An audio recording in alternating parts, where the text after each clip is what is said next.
Hello everybody, welcome to another episode of Siglin's Proving Grounds. Today I am here on the Arcane Mage, and it's been so long, I know, so long. So forgive me, first of all, for all the time I've taken away from the game. Just really lost interest in it. This season has been pretty stale. Well, at least the start of it was. Um, Maybe I'll talk about that more in a discussion video or something. I don't know. I've been thinking about directions in which I want to take the channel, because I don't think the Proving Grounds will be practical for longevity's sake. Now, if I were getting into Endless, sure, but that's a lot of time, and I don't have that kind of time. Before I did, I just don't anymore, and um, I also don't have the desire. This game, I love this game, don't get me wrong, but it's very stale for me. WoD is very stale. I don't like it at all. But I digress. Arcane Mage. The reason I'm uploading this video is because the last Arcane Mage video I had audio delayed by about 15 seconds. So, not the best viewing experience. So here I am again, just kind of doing a redo because I don't have the original video file. If I did, it wouldn't be a problem. Sorry, I'm clicking my pen. If I did, it wouldn't be a problem, because I would just record my voice over it. But I don't. I don't have anything, so I just completely redid it. No big deal. It also kind of works because 6.2 and whatnot. But yeah, let's get into talents and whatnot. So talents. Um, let's see. Level 15, level 30. Level 60, those all don't matter, so I'm not even going to talk about those. Level 45, I think Frostjaw is useful. It's a second interrupt. I like Nether Tempest. You can go with Supernova. I know Supernova is way better, but me, I just like having a dot. 90, I went with the Canter Slow, biggest damage potential. 100, Prismatic Crystal for more burst. Glyphs. Glyph of Slow is the only one worth mentioning. It makes your Arcane Blast slow your enemies, so it'll slow like Banana Tosses and whatnot, which is really helpful because you don't have another slow. Well, I mean, you do have a slow, but it's a separate button you have to press, Just bake it into Arcane Blast, and you're good to go. And, I mean, there's nothing else, I think, that's worth noting. So without further ado, let's go ahead and get into Proving Grounds Gold for the Arcane Mage 6.2. Prepare yourself for the most difficult illusions. Defeat them before time expires, and success will be yours. So as always, starting off to the side of the Slayers, casting an Arcane Blast on them. Just, building up those stacks. My philosophy with Arcane, at least in terms of the Proving Ground, is building up as many stacks as I can and holding on to them for as long as possible. And by stacks, I of course mean charges of Arcane Winds, I think it's called, or Arcane Charges. So yeah, I took out the Amber Weaver because I wanted to get that Globby on the Slayer just to one-shot him. And I started this wave off with a Frost Nova to keep the Banana Tosser from getting too far too fast.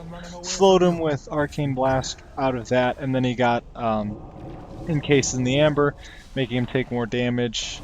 Took him out very easily. Blinking around just so I can avoid the Globule, and I really didn't want to cast anything else there, even though I probably should have to hold on to my charges. So I just let him die to another Tempest. I guess I only had one charge anyway, doesn't really matter. I turned on Presence of Mind here. I also used Frost Nova so the Banana Tosser wouldn't get anywhere. I used Palm on the Mystic so he wouldn't be able to heal the Banana Tosser, and I wouldn't have to worry about him. Now I do have Counterspell available. I'm pretty sure that's what I'm going to use here. Yep, I interrupt the Mystic with Counterspell, of course, not Frostjaw. I think I do that at one point. I'm not sure though. I recorded this video a while ago. Yeah, again, just don't even want to cast anything. Just going for letting Nether Tempest take care of him. At that point, I was debating whether to switch to Supernova or not. and I decided not to. So I didn't have Palm available this time, but I polymorphed the Mystic anyway, just don't want to deal with it. As you can see, holding on 4 charges of Arcane Winds, or Arcane Charges. I'll figure out what it's called eventually. Yeah, interrupted the Mystic as well. Yeah, just spamming Arcane Blast for the most part. And letting him die once again in Nether Tempest. I didn't realize I did that so much. If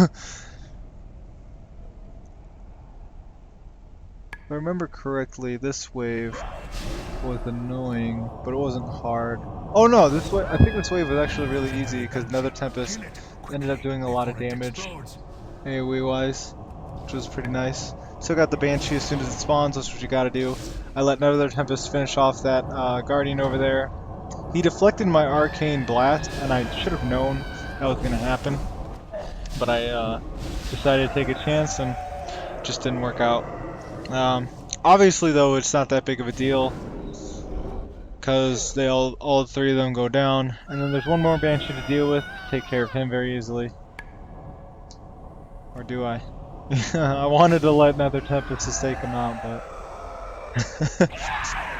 Alright, I polymorph one of the Mystics here, Frostjaw the other one so we can't cast anything, and then I get some AoE going on the Vermin, because I want the Mystics to heal the Vermin instead of themselves. You know, it's a lot easier to deal with eating through the Vermin's health again than it is to deal with eating through the Mystic's health again.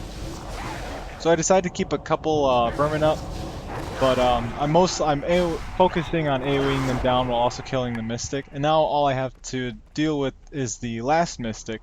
And I'm not quite sure what I'm waiting for here. That was weird. I don't remember. Maybe I'd like drop something or something. I don't know. That was weird. But yeah, just gonna take out this Mystic real quick here. No big deal. And then the next wave is kind of actually a pain without having Arcane Orb, I think, or yeah, the level 100 count. But what I end up doing is Frost Novaing right off the bat, polymorphing the Mystic, and immediately killing the Banana Tosser after he gets encased in Amber, which helped a lot. And then I go for the Guardian, just going to take him out so there's a clear path for the Amber to travel from the Amber Weaver to the Mystic. I'm going to go ahead and switch to the Mystic, not even going to bother interrupting that cast because I saw he was going to get encased in the Globule. Now, I think I'm really early on this wave, so I'm trying to get that Globule to where the Banshee's going to be, but I don't know where when the Banshee was spawning, so I just ended up killing the Amber Weaver and completely missing with the Globule, no big deal. And then the Banshee came out to come out, and what I'm doing here is drinking because, like I said, I hold on to 4 charges of Arcane Winds as long as I can. And that does end up taking a lot of mana, so I just took a quick drink there. I lost my charges anyway though, so probably should have used Arcane Barrage or something. You know, in spite of the fact that Arcane is pretty much spam Arcane Blast for me, at least in the Proving Grounds, I actually enjoy the spec a lot. I feel like it's the most fun mage spec, besides Fire, but Fire, I've never gotten it to a point where I have, you know, like the massive crit you need to make it viable, so I haven't had that much fun with, you know, just spamming Pyroblast, getting proc after proc, though when I do get several Pyroblast procs in a row, oh man, it does make me think Fire is one of the best specs, the most fun specs. Again, just holding on the 4 charges here, especially because his shield is up. He takes reduced damage with his shield up. I was also holding on to 3 charges of Arcane Missiles to use with in conjunction with my 4 charges of Arcane Wind as soon as his shield came down. And as you can see there, he goes down without me even using Arcane Barrage. Now what I'm going to do here, I'm pretty sure I'm going to Frost Nova and polymorph the Mystic right off the bat. Then I'm going to go ahead and take out the Banana Tosser. Not going to use Nether Tempest because that'll break the polymorph on the Mystic. There, I put out Nether Tempest there as soon as the Banana Tosser went down.